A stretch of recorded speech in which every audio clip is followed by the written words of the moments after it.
Supreme court ने supreme court practice and procedure act के खिलाफ दरखास्तों में फरीकैन को नोटिस जारी कर दिए। चीफ जस्टिस ने रिमार्क्स दिए कि जायजा लेना होगा कि इस मामले में आईनी खिलाफ वर्जी तो नहीं हुई।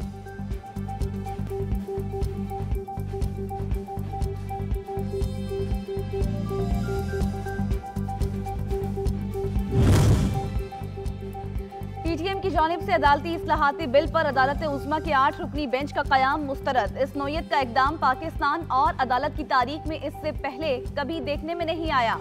ये मुल्क की आला तरीन अदालत की साख खत्म करने, इंसाफ के आईनी अमल को बेमानी करने के मुतरादिफ एलामिया जारी कर दिया गया।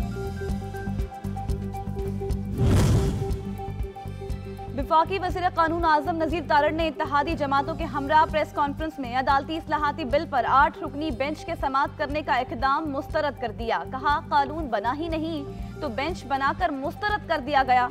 ये इक़दाम आला अदालत की साख खत्म करने के मुतरादिफ है। इदारे में तकसीम का तासुर वाज़ेह होगा। वन मैन शो नहीं करने देंगे।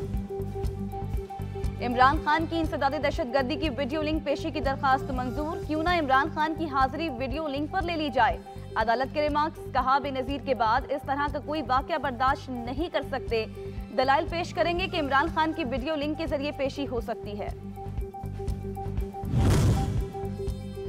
एटीसी लाहौर में जलाओ घेराव केस, चेयरमैन तहरीक इंसाफ इमरान खान समेत पीटीआई रहनुमाओं फवाद चौधरी, हमाद असर, मियां महमूद रशीद और एजाज चौधरी की बुरी जमानत में 4 मई तक तौसी कर दी गई।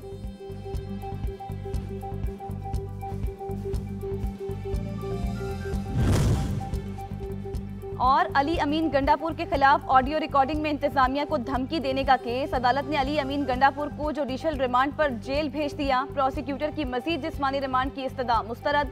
वॉइस मैसेजिंग करवा ली गई तो आपको किस बात के लिए मजीद जिस्मानी रिमांड दिया जाए। अदालत के रिमार्क्स।